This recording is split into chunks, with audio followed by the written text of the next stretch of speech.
লোকনাথ ব্রহ্মচারী ছিলেন একজন মহান সাধক এবং আধ্যাত্মিক গুরু, যিনি ঊনবিংশ শতাব্দীর দিকে বাংলায় অত্যন্ত জনপ্রিয় ছিলেন। তার জীবন সাধনা, ত্যাগ এবং অলৌকিক ক্ষমতার জন্য তিনি সারা বিশ্বে পরিচিত হয়ে ওঠেন। তার যে জনপ্রিয় যে বাণী, সেটা হলো, যে জন্মেছে সে মরবেই, কিন্তু আমি মরেও মরি না। আমরা বেশ কয়েকজন বন্ধু মিলে ঢাকা ফার্মগেট থেকে একটা হাইস নিয়ে রওনা দিলাম বাবা লোকনাথ বাবার মন্দিরে, যেটা আপনার নারায়ণগঞ্জের সোনারগাঁয়ে অবস্থিত বারোদি আশ্রম নামে পরিচিত।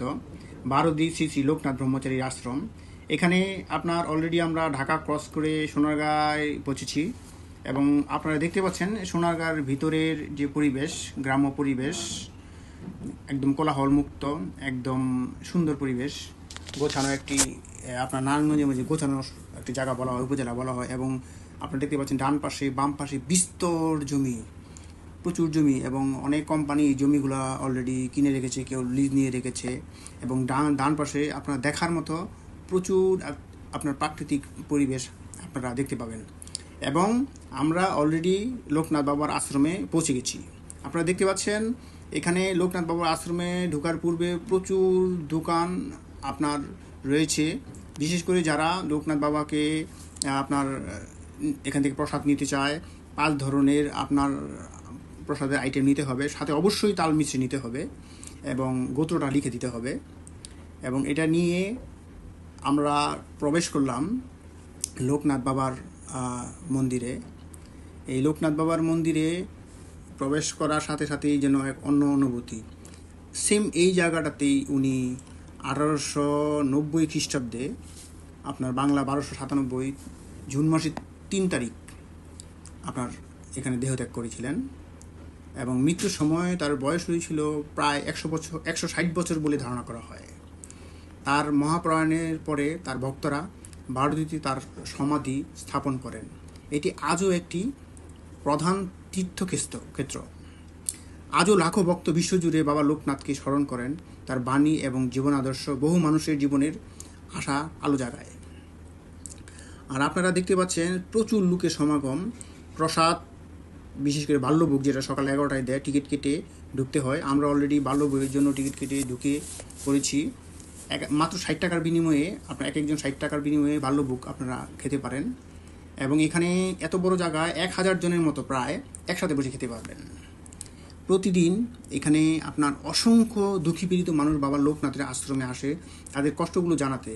বারোদির আশ্রমের ভোগ প্রসাদ এক প্রকার অসাধারণ। আলু সিদ্ধ, ভাত আর মাসকলাইয়ের ডাল যে এত যে মজা, যারা খেয়েছে তারা বুঝতে পারবে। এখানে না আসলে জানা যেত না। প্রতিদিন হাজার হাজার মানুষ বা ভক্ত সমাগম হয়।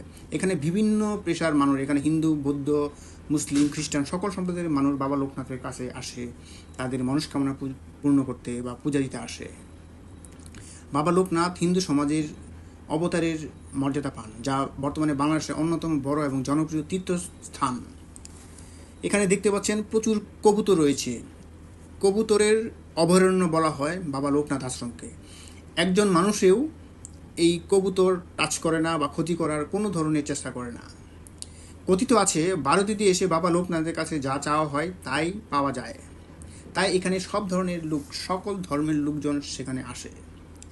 এবং এখানের প্রাকৃতিক পরিবেশ এত সুন্দর যে ন্যাচারাল বলা যাবে। এখানে কোনো ধরনের এসির ব্যবস্থা, যদিও থাকার ব্যবস্থা আছে, সেখানে এসি রুম আছে, কিন্তু বাইরে কোনো এসির প্রয়োজন নেই। প্রচুর গাছপালার পরিবেষ্টিত এই লোকনাথ বাবার মন্দির এবং প্রচুর লোকের সমাগম হয়। এবং এই কবুতরগুলোকে প্রতি 1 ঘন্টা পর পর খাবার দেওয়া হয়। আপনি নিজে চাইলেও খাবার দিতে পারেন। আপনার হাতে এসে কবুতরগুলো খাবার খেয়ে যাবে। তারা এখানে নির্ভয়ে থাকেন এবং এই কবুতরগুলো রক্ষণাবেক্ষণের জন্য লোক রয়েছে। খাবার দেওয়ার জন্য এখানে দিনে এবং রাত্রে লোক রয়েছে এবং তাদেরকে দেখাশোনা করার জন্য লোকের প্রয়োজন নেই, তারপরেও লোক রাখা হয়েছে। কারণ সবাই তো আর এক সমান নয়, অনেকেই ধরতে চেষ্টা করে বা টাচ করতে চেষ্টা করে, যার দরুন এখানে 2-1 জন দিনে এবং রাত্রে 1 জন রাখা হয়েছে। এবং এই কবুতরগুলো দেখতে এত সুন্দর, বিভিন্ন প্রজাতির কবুতর এখানে আপনি আসলে দেখতে পারবেন। কারণ লোকনাথ ব্রহ্মচারী ছিল, একজন শিক্ষা গুরু ছিল। ধর্ম মানে সেবা বা ঈশ্বর প্রাপ্তির পথ, আত্মত্যাগ ও করুণা। তিনি বলতেন, আমি আছি, তোমাদের ডাক শুনতে আমি সবসময় প্রস্তুত। তিনি ধর্মজাত বর্ণ নির্বিশেষে সকল মানুষের উপকার করতেন এবং তাদের মধ্যে ঈশ্বর স্বরূপ দেখতেন। এই জুন মাসেই কেন লোকনাথ বাবার আশ্রমে এত মানুষের সমাগম হয় বা ভিড় হয়? কারণ লোকনাথ বাবা এই এই 3 জুন 1890 খ্রিস্টাব্দে উনি দেহত্যাগ করেছিলেন এবং লোকনাথ বাবার মৃত্যুর সময় তার বয়স হয়েছিল প্রায় 160 বছর।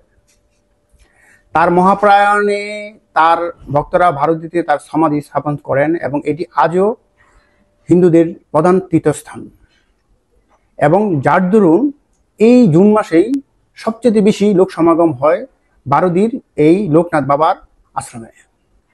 সবাইকে ধন্যবাদ। আমার ভিডিও যদি ভালো লেগে থাকে অবশ্যই সাবস্ক্রাইব করুন।